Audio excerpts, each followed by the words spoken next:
Bismillahirrahmanirrahim. Assalamu alaikum wa rahmatullahi wa barakatuh.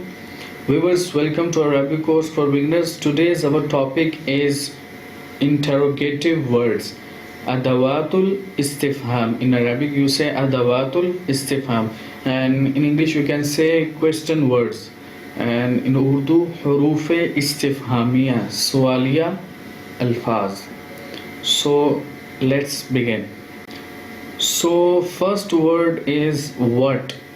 What meaning in Urdu kya, and in Arabic you say ma or mada. Ma and mada. Ma and mada. Ma, this is used with noun like ma ismuka, ma jinsiyatuka. This is used when we are unaware. And mada, this is used with verb and prepositions like mada taf'al and mada fi yadik. This is also used when we are unaware. In colloquial language, shu, shunu and aish are used instead of mada.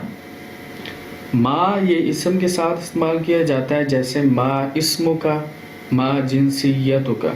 ये उस वक्त इस्तेमाल किया जाएगा जब किसी चीज़ के बारे में इल्म ना हो।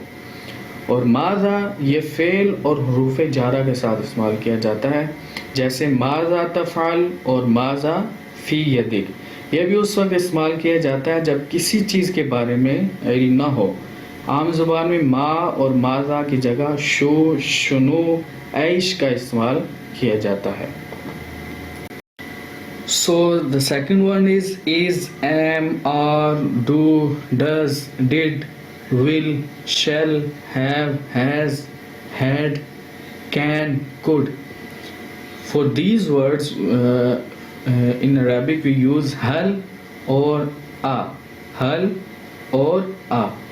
Hal and a have the same functions. These are used for confirmation of anything. Confirmation of anything. In Urdu, हल और आ इस्तेमाल में एक ही तरह है, और ये उस वक्त इस्तेमाल किए जाते हैं जब किसी चीज़ के बारे में ताकीद की जाए। किसी चीज़ के बारे में ताकीद की जाए। The third one is who. Who meaning man. In Arabic you say man. As we learned in the first lesson introduction, man anta, who are you? Man anta, who are you? Man meaning who. And in Urdu you say kaun. In Urdu you say kaun. So the fourth one is whose. Whose in Arabic you say liman. In Arabic you say liman, and in Urdu you say kiska. Whose, liman, and in Urdu you say kiska. The fifth one is how. How meaning kaifa. Kaifa, as we learned in the first lesson, kaifa haluka. How is your health? How are you? And how meaning kaifa. In Urdu you say kaisa. You say kaisa.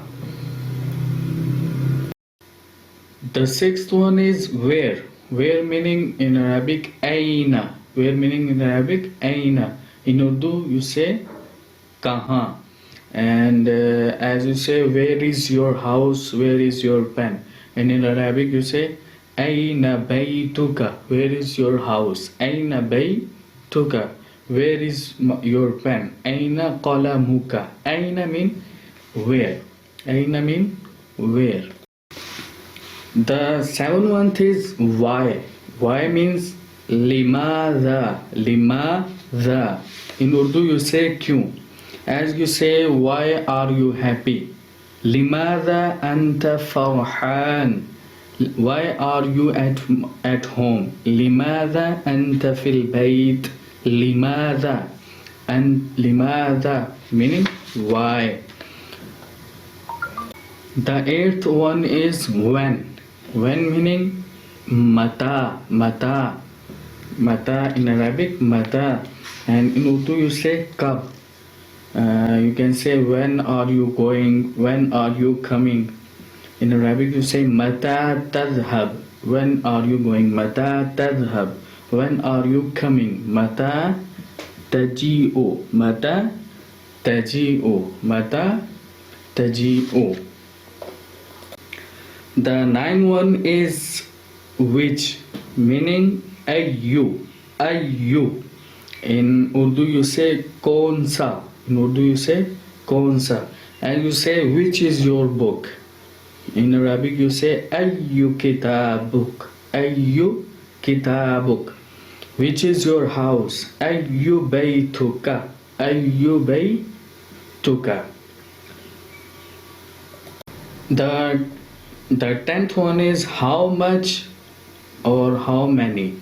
In Arabic you say come and become, come and become. Come is used to ask about the number of things. Come is used to ask about the number of things. As in Arabic you say, in English you say how many rooms are there in this house.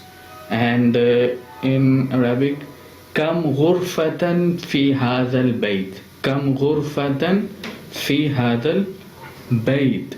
After come, the noun is used as singular and with two zabar. As I say, kam ghurfatan, kam ghurfatan, kam ghurfatan. And become is used to ask the price of thing, is used to ask the price of thing. As how much is this pen, how much is this pen, how much is this book for. You say become hadal qalamu, become hadal kitabu. So this is all done interrogative words, adawatul istifham. If you want to learn Arabic language, so subscribe our channel and press the bell icon for the next update.